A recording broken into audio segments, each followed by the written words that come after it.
What up, fam? It's your boy DTLF back with another video.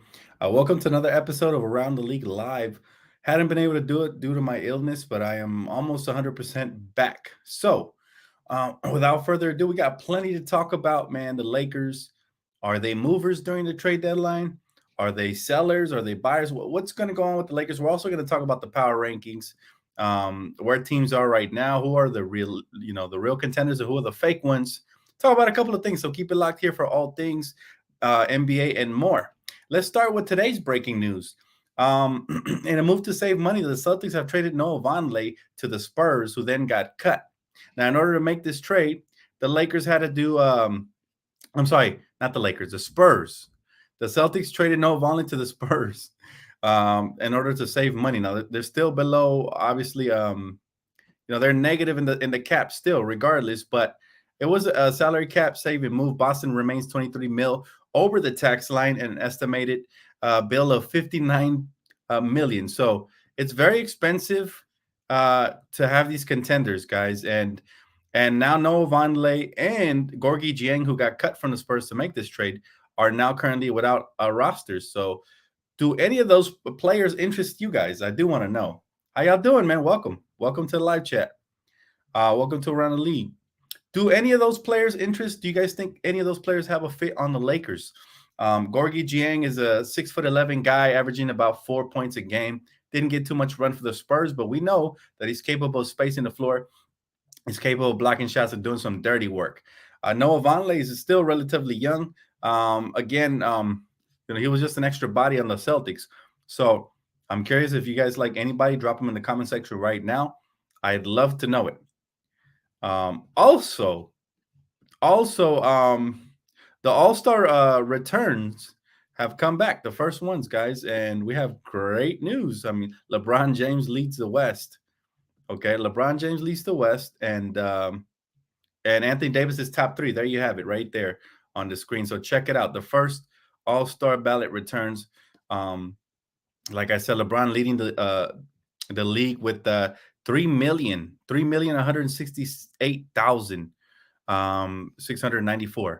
So impressive. I mean, LeBron continues to dominate even at his age, and it shows in the numbers. I mean, the most popular player in the league by far. And then Kevin Durant out east from the front court with 3 mil himself. The guards, Kyrie Irving, even with all the controversies, you can see that he's still a man of the people. He's still doing good deeds out there, man, and it's not going unnoticed because the people are voting for him. He's leading the guards with 2 mil. Steph Curry leads the West with 2 mil as well.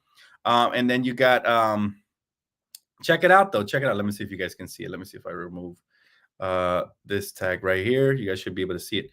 Austin Reeves is 9th ahead of Jordan Poole with 144,520 votes. So the power of Laker Nation is strong, yo. That's so dope. If y'all get Austin Reeves out there, I'm gonna be so hyped. Even though numbers-wise, he doesn't deserve to be there, hypothetically speaking, but still, regardless, I mean, the fact that he's even in there shows the power of Laker Nation. Again, we got LeBron James, Anthony Davis, and Austin Reeves on the All-Star ballot in the first return. So very excited about that, guys. What do you guys think of the first returns?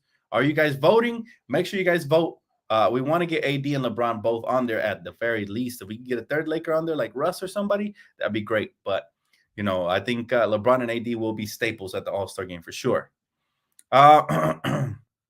When can NBA teams release players? They've already begun releasing players. The Spurs released Gorgie Dieng in order to create roster spot to acquire Noah Vonleh. And actually, it was a money-saving move for the Celtics. So I don't know what other incentives were involved, but they weren't the only ones. They weren't the only ones who cut a player because the Spurs also cut Gorgie and Vonleh. So I find it interesting. I find it interesting that with 10-day contracts are going to start being signed starting tomorrow. The Lakers are actually in the news. They worked out Tyler Dorsey. All right, 25 point per game G League score. They worked him out. Now it's intriguing because he's another 6'4" guard. So that's the first player we work out, and I'm a little confused. It's like, how many more guards do we need, Laker fan? Like that's really confusing. What do you guys think of that? What do you guys think of that? Do you guys think that's a good thing that the Lakers worked him out, or what? Because seriously, guys, I don't know what the Lakers are doing there, working out more guards. That's really confusing to me at the moment. I think they need to go out there and get some wings like Mo Harkless, guys like that. Maybe some size. Cut Damian Jones if you're not going to use him and bring back some size. That's what I would do if I'm the Lakers.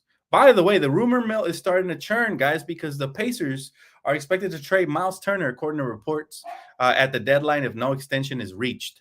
So I don't think that's something that has shocked us at all because, we knew that the price would go down if they're not able to come to a deal with the Pacers, right? So I find it very interesting that all of a sudden, the sense of urgency to trade him before the February 10th deadline is coming up. But very excited, guys. I will be at the Laker game tomorrow, man. I cannot wait to be there. Unfortunately, Austin Reeves will not be suiting up. He's out with injury. LeBron is probable for tomorrow, so hopefully he suits up, and hopefully we get another win because that'll be 4 in a row and 3-0 in the new year of 2023. So I look forward to that. And with that being said, I do want to go ahead and look at the standings here. Let's see if I could share the screen here. 1 second. Here it is, standings. All right. I do want to look at the standings, man, in the NBA. Let's start with the Western Conference because that's the best conference. All right. So you got the Nuggets way up top, first place in the West. As you can see, they've lost one, but they still hold the top position by way of win-loss difference versus the Grizzlies. But they're tied. They have the exact same record between them and the Grizzlies. They're the top two teams. The Pelicans are sliding a little bit, which is kind of good news because they have our pick. That's the pick we're going to select. So since that's the pick we're going to select, we're kind of hoping that they slip in the standings so we could pick at least early to mid 20s. We don't want to be late 20s, right? In the lottery. They're going to obviously swap it with us because they're most likely going to end up with a better record unless something drastic happens. They got the Mavericks 4th, the Kings 5th, the Clippers 6th, the Trailblazers 7th, and the Suns 8th. Those are the top 8 teams in the West right now. Now, the Warriors are starting to get healthy. The Lakers are hoping for some good news with Anthony Davis. And again, the 10-day trials are about to come in. So let's see who the Lakers work out here, or give 10-day contracts to, and see who can impress the Lakers. The Timberwolves are right there at 11. But as you can see, we're 17-21. We have won 3 in a row. The Jazz have lost 5 in a row. So they're moving down. We're moving up. And the Suns have also lost 4 in a row. So let's hope that continues, as well as the Clippers lost 3 in a row. So that's all music to my ears. We need to continue to win, though, in order to make a dent out here in the West, right? As you can see, the Eastern Conference, is a bit different, all right? The Eastern Conference, you got the Celtics at the top, but they've lost 2 in a row. The Bucks are making up ground right there. Bucks second place. The Brooklyn Nets are legit. They're 9-1 their last 10 games. So they are really legit out west, man. Kyrie and Kevin Durant are starting to click really, really well. So that's going to be interesting out east. And then the Cavaliers, we just saw Donovan Mitchell drop 71. By the way, let's segue into that real quick. Donovan dropping 81. I'm sorry, 71. How impressive is that to you guys in the modern day NBA? Because it's not very impressive to me. I feel like, yes, obviously it's impressive to the point where, wow, he dropped 71 points. A lot of people won't even see, half of that in the NBA. So the fact that he's in the top half of the pyramid and he's out here balling, it just solidifies what I've always thought about Donovan Mitchell. I'm not surprised he did it. But, especially this day and age, everything is a foul. There's no defense that's available to be played. And it's really, really hard to play defense. So I think a lot more records are going to be broken. I wouldn't be shocked if somebody eclipses Kobe's 81. However, to me, Kobe's 81 will always reign supreme, not just because it's Kobe and I love him, but because the era he did it in was way tougher. Guys actually had to work for their buckets. Guys were getting and ones without getting the calls. And it's not like nowadays where somebody sneezes, it's a flagrant 2, right? Automatic ejection. But very, very impressive by Donovan Mitchell, just not as impressive as Kobe's 81 or as Kobe's back-to-back 60-point games, in my opinion. What do you guys think? Am I just hating or am I right about that? I'd love to know what you guys think. He said, "Wear your lucky Laker jacket to the game, Dan." I haven't decided what fit. I might just do that. I haven't decided what fit I'm gonna throw on, but it has to, it has to coordinate. Anytime I'm out there at Staples Centers, I gotta look good, man. Gotta look good. AD should be back soon. Well, he's already doing on-court activities. That's the good news. He's already doing on-court activity. Um, he's about to start ramping up the jumping and the shooting. Once that happens, then he'll be a couple of weeks away. But still, I don't expect him back this month. Hopefully early next month because we could use him for sure. He said the rules are definitely soft, but not the players. Oh, that's a fair point. That's a fair point. I like that. He said, I scouted some players already. I hope that we get a good pick and we keep our second rounders. I haven't got the scouting yet, but all that content is coming in the summer, man. I cannot wait, especially since most likely we will be holding on to that pick. So, there's still a chance that the Lakers can make the pick and then trade it, right? But most likely they're going to hold on to it because we need to start the youth movement here relatively soon. He said hard to top Kobe's, though. Facts. Impressive because he dropped 71 on Caruso. LOL. Caruso is a very, very good defender. However, the rules do not help Alex Caruso hold Donovan Mitchell down. A player as talented as Donovan Mitchell does not need the referees to assist him. You know what I'm saying? That's all I mean. and nowadays, look, the NBA, I think they said 81 40 plus point games this season is the most. They're breaking records. So that only shows you that the modern day NBA scoring is saturated because these officials are blowing the whistle like too short on the track. And that's not necessarily a good thing. Yes, it's good for the product of basketball to break records, but I much rather that happens organically. Kobe could have dropped 91 out in today's NBA NBA easy money. I think over 100. I think Kobe would have broke the one. You know what? When Kobe dropped the 81 points, he was so much on fire that season that I literally was waiting for him to break the Wilt Chamberlain record. As if it was a video game, right? Like what he did was just unreal. But if you're right, if he played in today's NBA, he'd probably drop 150. Dude was a machine, man.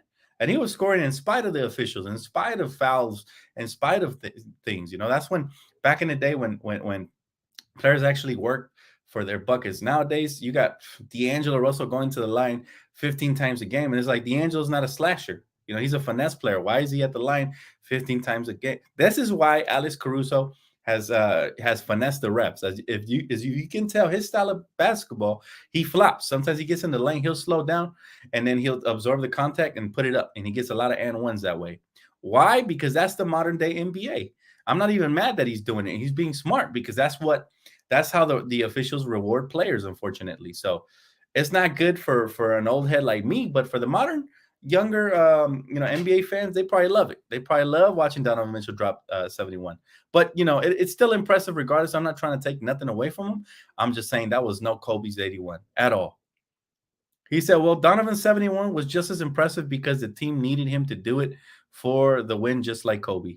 Well, I mean, yeah, in that sense, you're right. But in the sense that a lot of these calls shouldn't be called, I still respect the players from my era, from the early 2000s and even the 90s a little bit more because they work for their buckets. Nowadays, it's handed to them. That's all I'm saying. Now, I'm not saying it wasn't impressive, and I'm not saying he didn't do it in the flow of the game, which makes it impressive, right?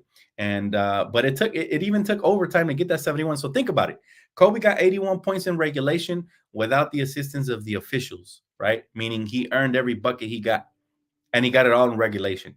Donovan Mitchell needed overtime just to get to 71, and he plays in this modern, softer era. So that just shows you the difference in the skill gap, right? He said everybody forgot Booker scored 70 and took an L. That's exactly why it's not impressive because Booker scored 70 in an L, and they were fouling on purpose to stop the clock to get him to run up the score as far as his stats. So he was stat padding a lot in that game. So that's why I mean, you answered your own question right there. That's exactly why it's not impressive to me, right? One of those things, man. One of those things that I'm just like, yes, today's modern NBA is very highly skilled. It has tons of stars, maybe more than ever, and they could all get buckets. But man, I'm telling you, man, I'm telling you right now that this modern day league wouldn't survive versus the old league and the old rules. I'm telling you right now. I mean, just look at it. Ever since the NBA cracked down on James Harden has not been the same player. And matter of fact, let me show you the difference. Right, he was supposed to go above and beyond this season because he's playing alongside Joel Embiid. He's only averaging 22 points per game. 22 points per game. Check this out. Look how his game has declined ever since the NBA cracked down on him. Right, check it out. His last elite season was with the Rockets. 34 points per game. And I remember always arguing with my friend Lonnie about how James Harden was a fraud and he was a product of Mike D'Antoni's system. And as soon as, as soon as he would get moved, he wouldn't be the same player. Well, he went from 34 points per game with the Rockets back in 2019 to 22 points per game and 22. So 4 years removed, this dude is no longer the same. And that definitely is a testament to how the league rewards certain players. Now they caught on to him because he was literally the free throw merchant, right? Nobody liked watching him, and finally people complained enough where the NBA did something about it. But they got to do something about the rest of the games as well. I'm feeling better, man. Thanks. I appreciate you, man. Empire, appreciate you for tapping in. Hey, what's up, Tasia? Good to see you. Good to see you all. I cannot wait to attend the game tomorrow, man. I will be there in the flesh, rooting on my squad, man. 3 wins in a row. Hopefully LeBron is back. I think he will be. And hopefully we get that dub. How many free throws did Donovan Mitchell have? I didn't even look it up, but if somebody can look that up for me, that'd be great. Dan, it's funny because the old heads always saying the modern NBA is weak and soft, yet Wilt was going off for 70 plus regularly. Every era has the pros and the cons. Well, I'm not even bragging about the Wilt Chamberlain era. We're talking about they were going up against regular average Joes, right? I'm talking about my era. I'm talking about the 90s, early 2000s, even late 2000s, even early 2010s. That era was magnificent. I mean, we're talking about guys had to earn every single bucket. That's the era I'm talking about. But as far as I wouldn't call this era weak, I definitely call it soft because the flopping is ridiculous, man. They make a living. Like I just showed you James Harden's fall off ever since they cracked down on him. But the league needs to do the same thing for everybody else. There's plenty of floppers available in the league. I mean, Chris Paul is one, Devin Booker's another. The list goes on and on and on. Plenty of floppers. Paul George does something I cannot stand. All right. And this is all biased aside. He hooks a lot with his arm and he pushes off and he gets away with it. And he even draws the foul. It drives me nuts. You take away all those free throws, this dude is an 18-point per game scorer in the postseason, especially when he chokes. But they give him all these free throws and it drives me nuts watching that, man. Because he look, not to sound cruel or anything, but he hasn't been the same player since he broke his leg. All right. A lot of it is at the free throw line and is using that off arm. He uses it like a hook, just like James Harden used to do it. That's what I'm saying. The league needs to crack down on more players because there's so many of them that get away with murder, and it's not right. And there's a dude going around on Twitter. He calls himself the FBI, who calls a lot of people's travels. He calls a lot of people's stuff. He needs to start calling the phantom fouls. I call upon him to start calling on the phantom fouls because there's a lot of players that get those calls. Unfortunately, when LeBron's getting hacked across the chest and the AD was getting hacked across the head and stuff, and they weren't calling it, but the league is still fun to watch. It'll always be fun to watch no matter what. It's always going to be star-studded, and it's the best league in the world, in my opinion. So, regardless of, how the eras have changed in order to favor the offensive player, it's still a blast, regardless. He said, players can't do anything about the rules. I'm an older head than you, and it was harder back in Magic's day because you could touch players on D. That's what I'm saying, bro. Exactly. No, I agree. Look, I'm not mad at the players. I just hate that play style. And I'm not saying that, they shouldn't take advantage of whatever presents itself, but I'm just saying for me personally, I'm less impressed when these records get broken because of that. Because a lot of these records are being handicapped. They're being handed out to them. But it's all good. We don't have to agree. Let's agree to disagree. He said the NBA rules so soft, Dan could score 30 in a game by accident. That's messed up, Max. What you trying to say, bro? But yeah, no, I couldn't score 30. Even though the NBA rules are still crippling, no, the NBA league is still in a different level, realistically speaking. But I do appreciate the vote of confidence, Max. You're the man, bro. He said, Houston Harden would piss me off. I remember those days. He said, you remember LeBron was guarding him with his hands behind his back? LOL. Uh, that breathed on Harden, he goes straight to the free throw line. Oh, if they breathe on Harden, you're right, bro. It was ridiculous, and it was bad product for the NBA. I do believe because the players took action and they started showing the league how ridiculous it was to guard them by putting their hands behind their back. That's why the league cracked down on them. They realized it was bad for the NBA, but they need to do the same for the rest. That's all I'm saying. Hey, my guy Brian, appreciate you, man. He said, our bench is much better when LeBron is not out there holding the ball and running down the clock. He said the ball movement was beautiful. But I will say, though, I'm not sure if you mean we're better without LeBron because we're definitely not. If you're talking about the bench, then maybe.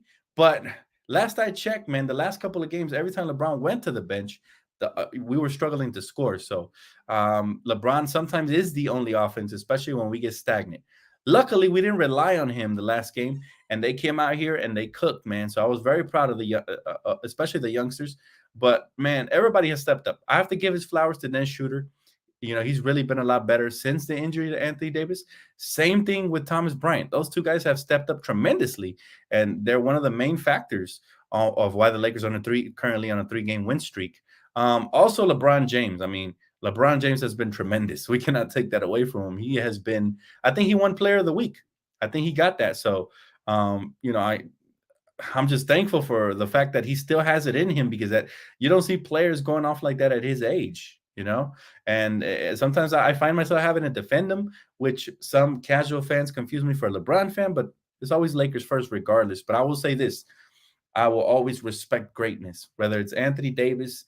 I defended him plenty throughout his career here with the Lakers, or LeBron James, or before that, Kobe. Anybody, man, anybody who gets the unnecessary slander due to their talent and people take them for granted. That's why I'm here to restore order on that, for sure.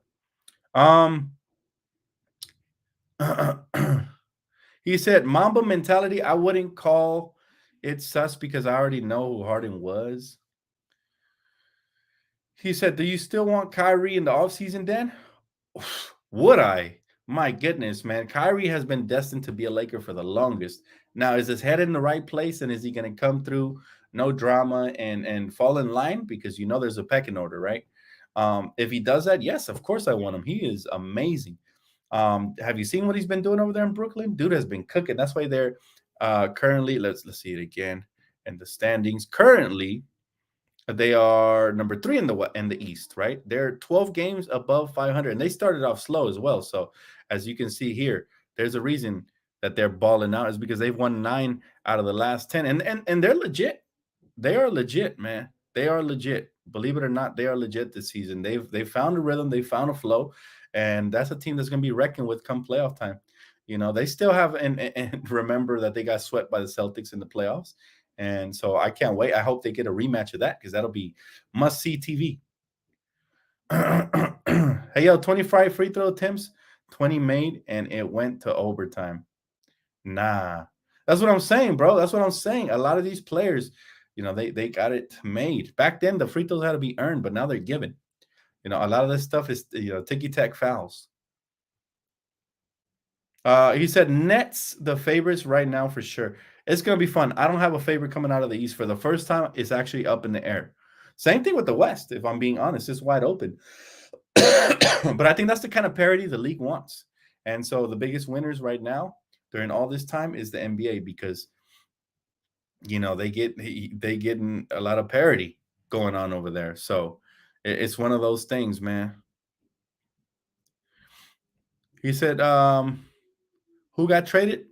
Nobody got traded. Nobody said that at all. This is around the league, man. We're talking about stuff that's going on around the league. We were just discussing Donovan Mitchell's 71 points and how impressive it was. Although it was impressive, doesn't touch a lot of other historic performances that I've seen in the past, back when they weren't giving away free throws, right? In my opinion. So that's what we're talking about. He said, hate to see Bev playing too many minutes. Patrick Beverley is stealing somebody else's minutes. All right. He should not be starting. That's a fact. He gets cooked a lot too. Sometimes he steps up. You know, there was like 2 games ago, he had 3 blocks. So sometimes he plays excellent defense. I can see why coach puts him for that. But you can't have both him and Dennis. We're too undersized when that happens, especially when you have players like Austin Reeves, Troy Brown Jr. You actually have some size. Juan Toscano now, who's been tremendous since coming back defensively. So we got too much depth in order for him to be holding up those minutes at the guard position. Did y'all saw the game last night versus the Heat? Of course we did, man. We listen. Not only did we see it, but we went pregame on it, we went halftime on it, and we did recap on it, man. If you're new to the channel, please hit that sub button so you can stay in the loop for sure. But yeah, what a great game it was, and I cannot wait for tomorrow night. All right, I get to go see LeBron James go up against Trae Young live. That's gonna be crazy, man. Can we please start TB along with AD when he gets back and play big the rest of the season? I would hope so. Thomas Bryant is tailor-made to play alongside Anthony Davis because he does a lot of the dirty work. All right, he crashes the glass. He finishes around the basket. He doesn't need the ball in his hands a lot to be effective. And he rim runs really well. He becomes an easy target for guys like Bron or lead guards to find him in stride, right? So I look forward to it. I look forward to it, and hopefully the coach is able to play them both at the same time because it'll take a lot of pressure off of Anthony Davis as well. You don't want to throw him out there into the fire and just start him at the center again and just have him doing all the dirty work coming off of an injury. You want to ease him in there. You want to play him limited minutes when he first comes back, and you want to have somebody like Thomas Bryant to do a lot of the heavy lifting with you down low in the paint. My man said, I really don't understand what is running around front office's head. They are working out another guard. We need a freaking big and a wing. You know what, man? I have no explanation for why in the heck they are working out working out another guard. Unless they're in the works, talking trades and they're gonna trade a bunch of guards away. But other than that, come on, man. How many guards do we need? I absolutely agree with you, man. Mama Mentality says, Dan, I really think we should get Bogey. Lots of people say Kuz, but for me, Bogey is well-seasoned, vet-proven, three-scorer. Jad, he said, what I fear is Kuz might be unfit next to Bron and AD like before. Actually, I disagree with that. I think Kuz was fit next to Bron and AD. He just sacrificed his numbers for the betterment of the team, but as a result, we were better. We had more depth. That wing depth was phenomenal, but I think Darvin Ham would probably start Kuz alongside LeBron and AD, and I think they would play really well off of each other. Now, do I think Bogey's better than Kuz? At shooting, yes. But everything else, I think Kuz does it just as well, if not better, than Bogey. So I'd be cool with either one. But, these are the type of moves that can really move the needle for the Lakers if they get it done. People saying there's no move that can help the Lakers tremendously. I beg to differ. One of those type of moves would take us, I think, to the next level. I really do. Ali, my man Ali says, hey, Dan, love your vids, brother. Appreciate you, man. He said, question, when will AD come back, do you think? Keep up the good work, bro. Appreciate you, bro. Anthony Davis should be back by next month. All right. Now, I don't know when. Hopefully, it's early next month. I think he's going to, from what I'm hearing, he's going to be reevaluated in potentially in 2 to 3 weeks. So reevaluation will mean if there's no pain and he feels comfortable and he's already got his reps in, then they might play him after 2 to 3 weeks, which is going to lead into next month. Now, I don't know if it'll be early or midway through next month, just to be on the safe side, but the earlier, the better, even though I kind of hope that, they hold it off a little bit and we keep winning these games, which means there'll be less of a sense of urgency to bring him back earlier, right? Prematurely. We want to make sure that he's 110%. That's the bottom line. My man said Bogey was the third best in the Jazz next to Mitchell and Rudy Gilbert. Facts. Well, who would you say was the third best player for the Lakers in the championship run? That's my question. Because I think they alternated, but for the most part, if we're talking about well-rounded skill, I'd say it was Kuzma. Remember, whenever Anthony Davis and or LeBron James missed games, Kyle Kuzma would step up big time and drop 30 to 40-point games. I was there during one of his games when he dropped 40 in 3 quarters versus the Detroit Pistons. I was there live. So to me, obviously, whoever's playing alongside LeBron and AD is going to have to sacrifice. For example, if we trade for Bogdanovich, even if he starts next to AD and LeBron, he's not going to get the same amount of numbers. Now, All we need from him is efficiency. When he's open, he needs to knock those down. But outside of that, I don't expect 19 points per game from him. If he does, I would be shocked. Now, I'm not saying he's not capable, but he has to sacrifice. That means, he won't get the same amount of shots. He might get a little bit less, right? Which is okay. It's not about the stats always. It's about the fit. And if it makes us better to have a floor spacer like Bogdanovich, which is damn sure will, then I'm all for it. But I'm also all for Kuzma. He's more seasoned. He's been around now. He's won a championship here with us, and he's primed and ready, in my opinion. Rondo was great, but remember, a lot of people wanted him traded during the regular season. Not me. I kept saying playoff Rondo's a real thing, but a lot of other people wanted him traded during the regular season. So I'm not going to give him third best. In the playoffs, I'll give him third best. But overall, if we're talking playoffs and bubble combined, I'm going to give that to Kuz. I think he was the third best player. At times, it was even Caruso in the bubble, right? Who was a better player. At times, it was Dwight. So they alternated there. He said Magic. He said Kyrie was only using the Lakers as leverage to stay on the Nets, sadly. I disagree with that. I truly wholeheartedly disagree. I think if the Lakers would have traded for Kyrie, he would have loved to be here. But I also didn't think he was going to take a pay cut. I was hoping he did, but I didn't think he was going to take a pay cut, and that would have been the only way for him to get here. So I disagree with that take, respectfully. Hey, Dan, have you heard the Pistons asking price for Bogdanovich? He said, I've read they've asking for a young player and a future first-round pick. How atrocious is that? Well, yeah, they're trying to milk it for sure. Yeah, they're trying to milk it. That's a little too much. The max I'd give them is a protected first-round pick and 2 seconds, 2 second-round picks. That's it. That's the max. Not giving them Austin Reeves, not giving them Thomas Bryant, nothing like that. Nothing like that. If the Lakers don't plan on signing Lonnie Walker, as much as I'd like to bring him back, but if they don't plan on signing him, then maybe you include him in a first-round pick protected. But that's max. That would be maximum. You're literally paying a premium, and I think Lonnie will be crucial down the stretch for the Lakers. I think it's especially important that we hold on to him for sure. Where will you place LeBron if AD and Thomas Bryant starts? Chase around threes and defense will take so much out of him. Might affect the Lakers on defense. I'm still putting him at the 3. Easy. Because even though he's at the 3, they still use guys like Patrick Beverley to guard wings, guys like Dennis Schroeder. So he doesn't have to guard the wings. But I'm still putting him at his natural position. That's not a problem. The real problem is if you're starting 2 guards like Patrick Beverley and Dennis Schroeder, and they're a bit undersized, and now LeBron has to, help out. Now it becomes a problem, especially at his age. But if he can just stay in front of his man, it shouldn't be a big problem. And plus, remember, even at his age, LeBron, when he wants to, especially in the postseason, is a willing and capable defender, especially for limited possessions, right? When it comes down to crunch time and stuff like that. Appreciate you, Sean. Thank you so much, brother. He said, yo, Dan, would you prefer a star player or a few role players? I prefer role players because a star player can hit or miss. Like they were talking about trading for Bradley Beal earlier, and now he's out with a quad injury. So that shows you how crucial it could be to have some depth over just another star player. And our blueprint was 2 stars and a bunch of role players, good ones too. So we can get more role players to make up for the dead weight on this team, then we become a deeper team. He said, is that Kobe on your shirt? Yes, it is, man. Shout out to Bareface Clothing, man. Definitely check them out on Twitter, man. I follow them, so you can look them up through there. They got some sick stuff. Check this out, man. Bareface Clothing. So sick. And they went ahead and customized it for your boy. They put DTLF on there.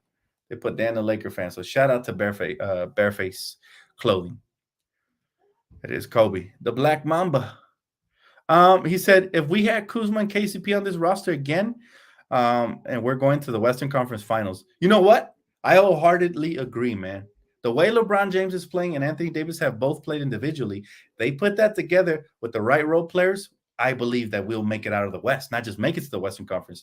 This is why it's crucial. This is why it's damn crucial for the Lakers to make the right moves, starting with 10-day contracts.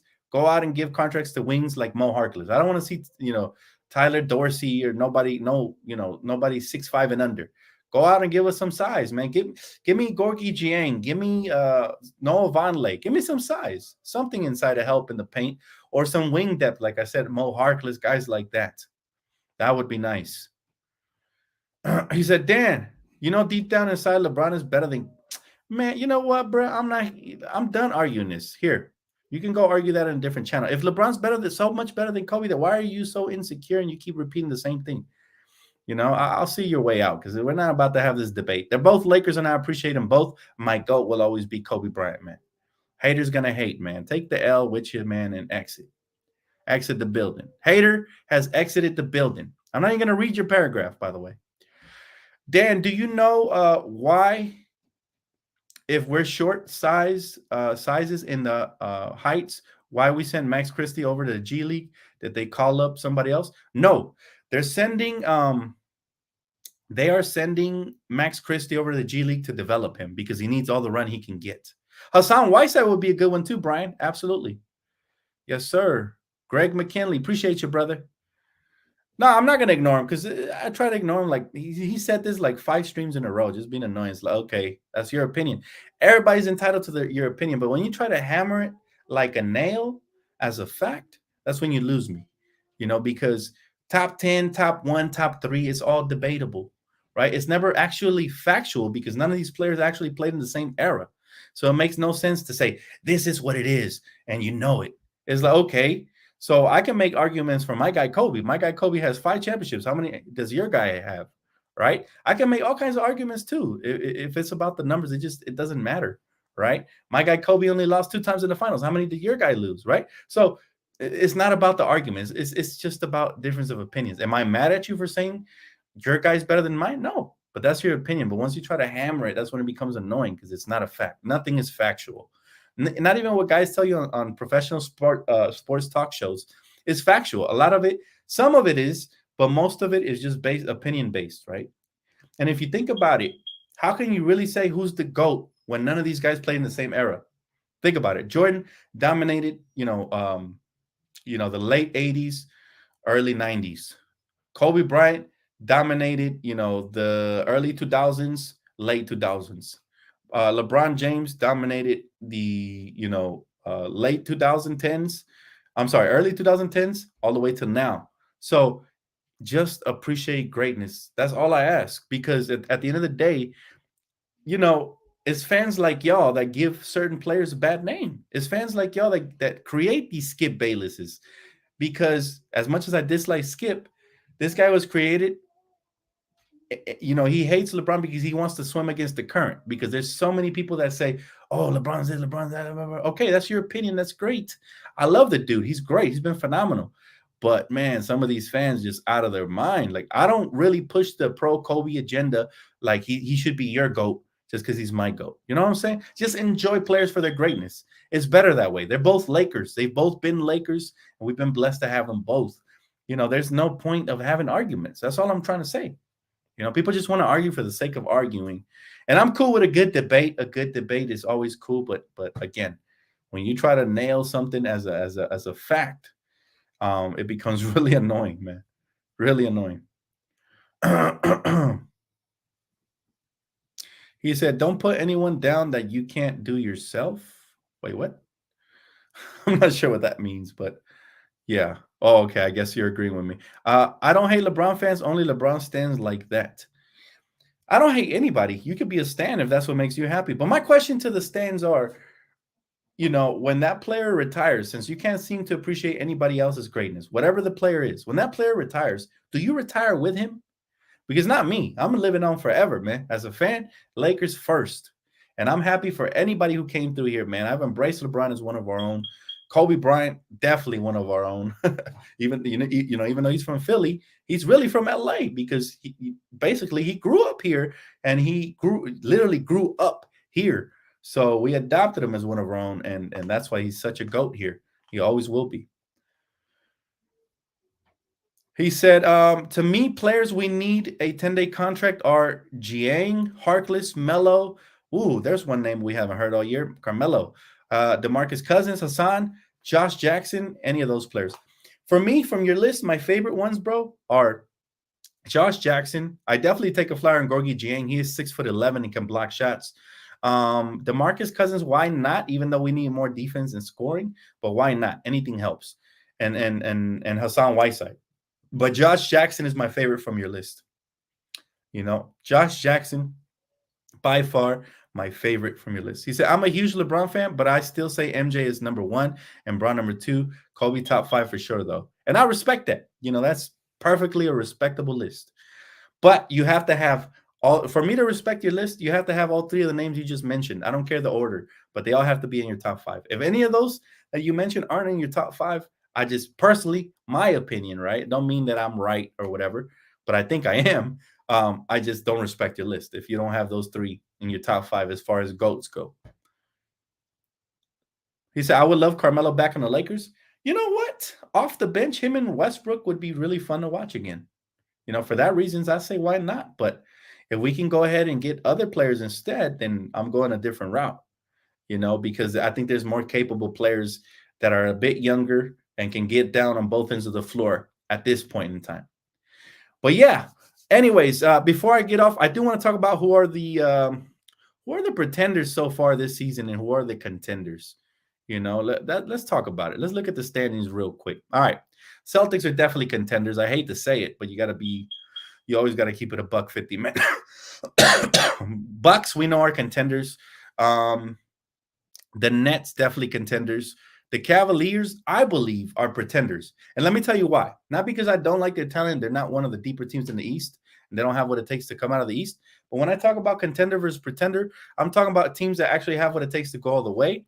Usually a team that's, newly assembled with new pieces, like the Cavaliers, unless you have a really, really special player, is not going to go all the way. So for those reasons, I think the Cavs don't have what it takes this season. Maybe next year they'll be real contenders. The 76ers, definitely pretenders. The Knicks, pretenders. Pacers, pretenders. And the Heat, believe it or not, I believe if they make the right move, they could become a contender. Okay, now that's not to say they are one currently right now, but yeah, they could become one. I truly believe it. I believe that the Heat are that talented. All right, let's go back to the West now. And I'm only going to do the top 8 teams, okay?